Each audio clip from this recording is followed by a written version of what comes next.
인사드리겠습니다. 감사합니다. 장하길 목사입니다. 지금 우리나라가 어느 상황인지 우리 스님들이 반드시 알아야 될 게 있습니다. 이 안토니오 그람시라고 하는 사람이 칼 마르크스가 공산주의를 만들어가는 과정에서 공산화가 될 듯 하다가 안 된 거예요. 그래서 왜 안 되는가 하고 조사해 봤더니 돈이 있으면 다 가족에게 물려주는 거예요. 그래서 자본주의가 어디서부터 시작되는가? 가족에서부터 시작이 되는구나. 그래서 가족을 파괴하자.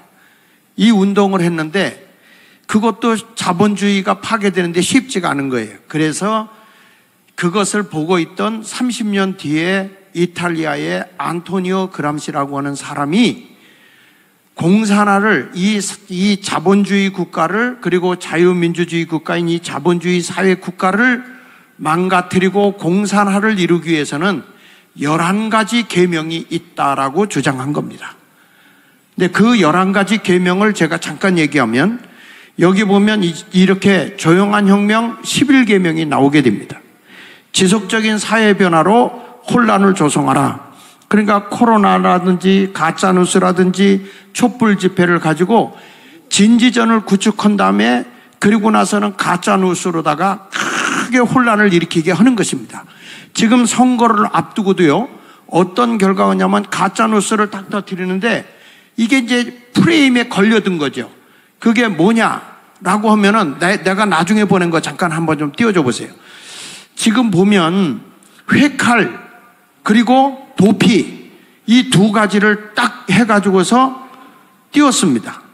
여기 보면 이게 문맥을 잘 들어보면 이 황상무 대통령 시민사회수석이 이런 얘기를 했단 말이야.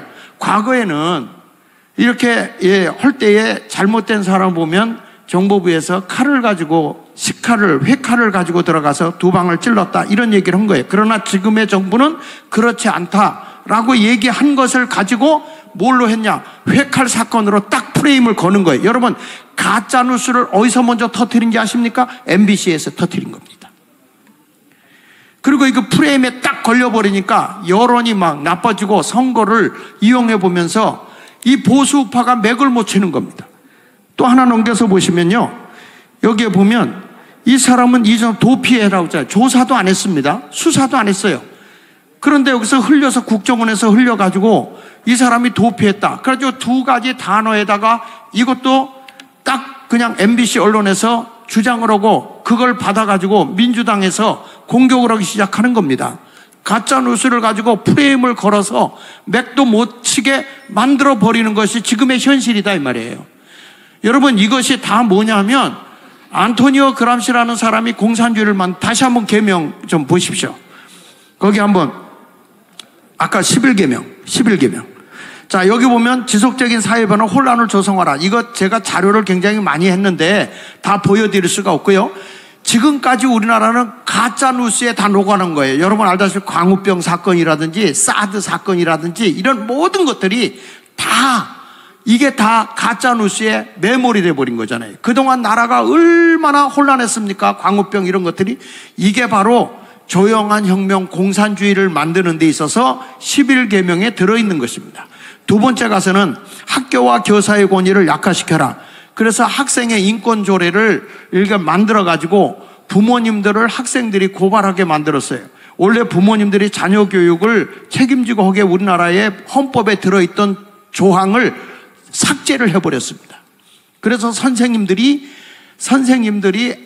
오히려 학생들을 다 주도하고 있고 부모님은 간섭하지 못하게 만들어 놓는 이런 교육을 지금 실시하고 있어요. 요즘에 보면 자녀들이 부모 고발하는 사건이 상당히 많은데 이런 스며있는 진지전을 구축하고 있는 공산화로 가는 길에 학교와 교사의 권위를 약화시키고 세 번째로는 가족을 해체하라. 이거 부모 고발 나오죠? 일부 다처로 가죠? 그 다음에 페미니즘, 여성 우월주의 이런 게 나오고 그 다음에 네 번째 가서 보면 성교육 및 동성애 교육이 나오는 겁니다. 그래서 이제는 남성, 여성을 쓰지 못하게 하고요. 뭘 쓰는지 아십니까? 사람이라는 단어를 쓰게 합니다. 그래서 나도 지금 남자지만 여성으로 가고 싶다면 여성으로 등재가 돼요. 얼마 전에 복싱 선수가 남자가 복싱 선수가 돼서 여자를 때렸잖아요. 난 여성이다 그래 놓고 이런 모습으로 가가지고 두개골이 금이 가게 하는 그런 사건도 일어났습니다. 그런데 이게 다른 나라에서도 일어나는 게 아니라 우리나라에서도 지금 이런 성교육, 동성애 교육, 지금 이게 우리나라의 국회에서조차도 이 법이 통과되기 직전에 있는 것입니다. 그래서 이번에 우리는 이 종교인들이 다 일어나야 되는 것입니다. 대한민국을 살려야 되는 것입니다. 자유민주주의로 다시 일어나야 되는 것입니다. 여러분, 오늘 이 자리에 모인 것은 우리가 기독교, 불교를 넘어서서 대한민국을 사랑하는 사람이 모여야 하는 것입니다. 이게 굉장히 4월 10일 날 중요하다는 거예요. 투표가. 그 다음에 여기 5번째 보면 교회를 해체. 이거 교회만 해체하는 거 아닙니다. 종교, 불교 다 해체하는 것입니다. 왜냐? 이게 우리 이번에 보면 감염 예방법이라는 걸 가지고 얼마든지 지금 구청장조차도 폐쇄할 수 있는 법을 지금 조례법으로는 지금 하고 있고요. 법에 지금 상정되어 있는 상태라는 것을 알아야 됩니다. 그러니까 제가 이 말씀을 드리는 거는 지금 우리나라가 이 안토니오의 11계명이 전부 다 진지전을 구축해서 다 넘어가 있어요. 저는 이번에도 저 국민의힘을 보면서도 공천한 걸 보면 이게 국민의힘도 진지전에 먹혔구나 이런 생각이 드는 거예요. 그래서 우리 종교인들이 깨어나야 되는 겁니다. 국민을 깨워야 되는 것입니다. 이 백성을 깨우쳐줘야 되는 것입니다. 우리 이거 포교가 아닙니다. 나라를 바르게 세워야 된다 그 말입니다. 그래서 오늘 이 자리에 모인 것입니다. 여러분, 여기 6번째, 대량 이주와 이민을 만들어 정체성을 파괴하라. 우리나라 대한민국의 정체성을 파괴시키는 겁니다. 이민자들을 많이 불려들여서. 그 다음에 인종차별을 범죄로 규정하라. 차별금지법을 만들었는데 이게요, 포괄적 차별금지법을 만들어요. 그래가지고 이 포괄적 차별금지법이라는 걸 다시 말하면 평등법이라는 거예요. 그래서 만약에 우리가요, 이 법이 통과되잖아요. 사상적 평등법이 있는데 나는 공산주의가 싫어요 하면 사상적으로 이게 걸리는 겁니다. 그러면 거기에 더 무서운 게 뭐가 있냐면 징벌적 손해배상이 있는 거예요. 징벌적. 그래가지고 거기에 벌금이 매겨지는데 나는 이 공산주의가 나빠요 라고 하는 것에 대해 수치감을 느꼈다고 고발하면 최하 500만 원이 나와요. 근데 이거를 이리때 같이 그 변호사들이 달라붙어 가지고요, 1000명, 2000명 모여가지고서 고발을 하게 되면 징벌적 손해배상에 최저가 1인당 100만 원이에요. 그러면 1000명이 모이면 얼마를 하느냐? 10억입니다. 10억. 그러면 이런 일들이 일어나고 있는 이 법을 통과시켜서 입을 벙어리를 만들어서 대한민국을 공산화를 만들겠다는 이 법이 1984년도부터 이미 우리나라는 진지전을 구축해서 다 먹혔어요. 다 먹혔어 지금. 이걸 깨어 일어나야 된다 이거예요. 그 다음에 여기 보십시오. 사법시 스템을 신뢰할 수 없더라. 법을 신뢰하지 못하게 하라. 그러니까 여러분, 범법자들이 지금 당을 만들고 난리치고 있잖아요. 범법자들이 감옥 안 가고 더 설치고 있잖아요. 도대체 대한민국이 법치국가입니까? 아니면 범법자의 나라입니까? 잘못한 거 있으면 책임을 져야 되는 거 아닙니까? 이런 거에 쏘가 넘어가서는 안 된다 이거예요 지금. 이게 다 안토니오 그람시의 대한민국의 법을 파괴시키는 거예요. 그래서 저들이 안 되면 뭐냐, 직접 민주주의 하겠다는 거잖아요. 막 파고 들어갑니다. 여러분, 지금 우리나라에 전국 민회라는 게 있습니다. 주민자치법에 의해서 정치적 관여해가지고 민회를 만들어가지고 마을에 뭐가 생긴지 아세요? 마을공화국이 생겼어요. 이것을 전체적으로 연합하면 뭐라고 얘기하는지 아십니까? 전국인민민주마을공화국. 그게 지금 여러분들 이 핸드폰으로도 보면 전국 민회를 치면 다 떠요. 지금 대한민국이 하부 조직까지 다 뻘거졌습니다, 여러분. 그래서 지금 깨어나야 되는 겁니다, 스님들이. 깨어나야 돼. 다시 한번 대한민국의 나라를 바로 세우는 운동에 우리가 다 일어나야 되는 것입니다.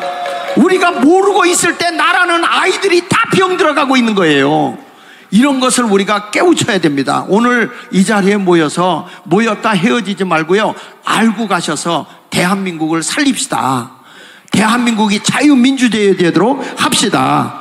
지금 복지 정책을 해서 국가 부채를 막 일어나고, 지금 여러분 우리나라 이번에도 뭐 과일값 이런 게 하는데, 내가 아까 어떤 분도 만났어요.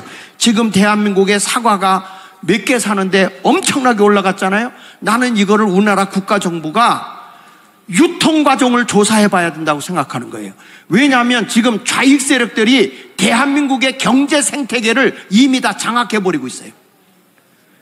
그래서 아무리 우리가 이 운동을 해도 좌파의 득표가 가게 돼 있단 말이에요. 경제 정책을 장악하고 있기 때문에요. 하부 조직까지 먹고 있단 말이에요. 언론을 조정하고 대중매체 수준을 저하시켜라. 언론을 믿지 못하게. 하나도 뭐 MBC고 뭐 다른 방송 두려워하지 않습니다. 왜? 우리가 지지하는 그 세력만 힘 있으면 된다 이겁니다. 대한민국은 안중에도 없습니다. 이게 누구냐? 안토니오 그람시가 주장한 공산화시키는 11계명입니다. 마지막에 과도한 음주를 홍보하라. 마약 중독 음료인데, 여러분 우리나라가 2015년까지만 해도요, 마약 청정 지역이었습니다. 그런데 지금은 우리나라 마약이 얼마냐? 2.8%의 마약이 지금 돌고 있는데, 동남아에서 이 마약의 수준이 아주 높은 지역으로 올라가 있는 게 대한민국이에요. 심각한 수준의 지금 대한민국이 음주 마약으로 우리 자녀들이 병 들어가고 있는데, 이 11계명 가운데 대한민국이 먹히지 않은 데가 없습니다. 그래서 지금 이들이 뭐 나오는지 아세요? 진지전이 다 이미 구축됐다고 생각하기 때문에 기동전으로 나오는 겁니다. 쉽게 말하면 우리는 혁명을 일으키겠다, 우리는 싸우겠다, 기동전으로 나오는 거예요. 그게 대표적이었던 것이 촛불이었습니다. 지금은 촛불은 더 셉니다. 그러나 저들이 더 세게 나와도 못 나오는 이유 중에 하나는 광화문이 있기 때문에 지금 그나마 지켜주고 있는 겁니다.